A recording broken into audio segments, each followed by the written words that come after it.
day. Hope everyone's doing great. Dr. Tao here. And I'm not sure how many of you all know that I've actually been fasting for the last 16 days. I'm on a 21-day fast, so I have 5 more days to go. So it's been interesting. 16 days without any type of food, just juice and water. And throughout this, I probably shouldn't have been doing it, but I've still been exercising and working out. So not every single day. I reduced it about 3 to 4 times a week. So there's a lot of benefits to fasting. I think I spoke on that on a previous video.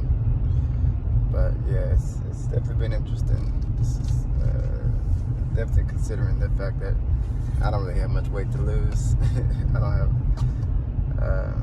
so I really can't be affording to lose too much weight. But it is beneficial, and my body has been able to respond in a positive way, and it brings a lot more clarity and you just feel the cleansing taking place when you abstain from eating food. Now, there has been a challenge, especially running a restaurant and adding new menu items, and you want to kind of taste it to see where it's at, but I'm unable to do that right now. So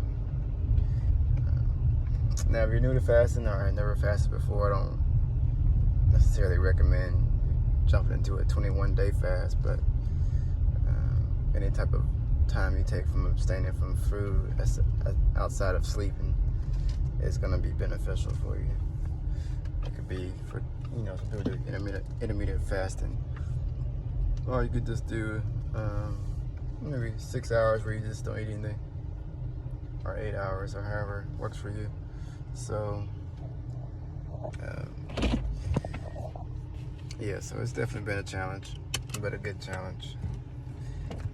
Right now, I think I got a taste for about anything, anything nutritious.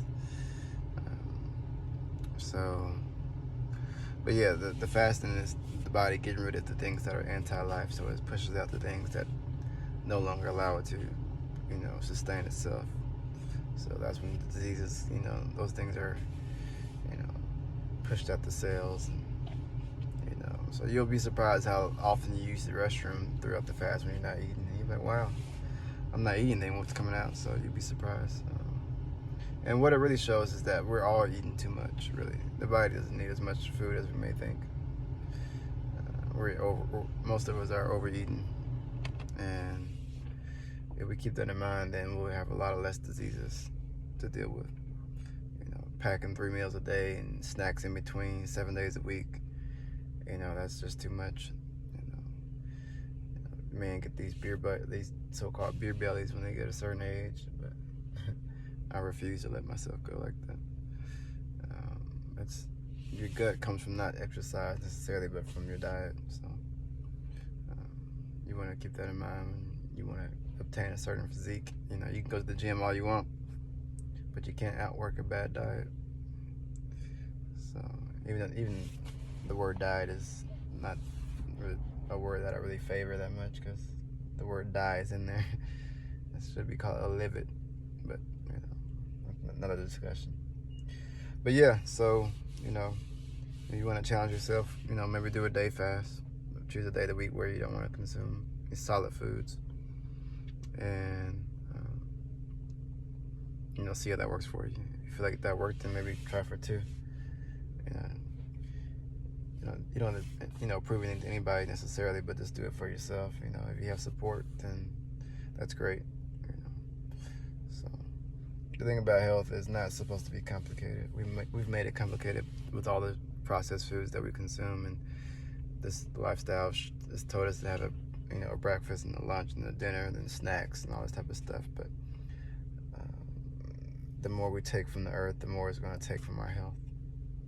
So we want to be in balance and homeostasis with the ecosystem, and our habitat, and our environments, and make sure that we're living in not not being too greedy when it comes to anything. You know, you can overeat vegetables. You know, so make sure you just living in a lifestyle that's not, you know, taking too much, because a lot of these diseases are associated with not just the things you eat, but the emotions that are connected to it. So cancer has always been associated with people who tend to be very selfish.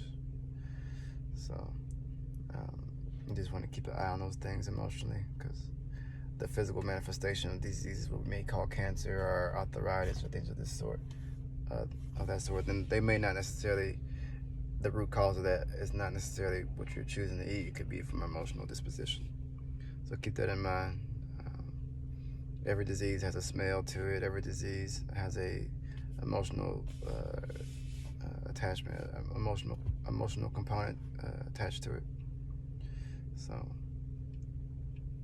yeah, 5 more days on this 21-day fast, and I'll be consuming something. I'm sure it'll be something light, because the thing is, after you break your fast, you do feel like you have a big appetite, but once you start to eat, your hunger goes away real quickly. So I'll probably just eat something at the restaurant very lightly, and after that I'll be adding a new menu to the restaurant, a Jamaican menu, a raw Jamaican feast with about 6 or 7 items on it that you can choose from.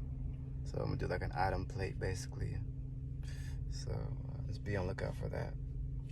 So but yeah, so just keep that in mind. Fasting is one of the best things you can do for your body. Just allow yourself to rest, the digestive system to rest, and to allow the body to heal, because the body, remember what I always say, the body cannot digest and heal at the same time.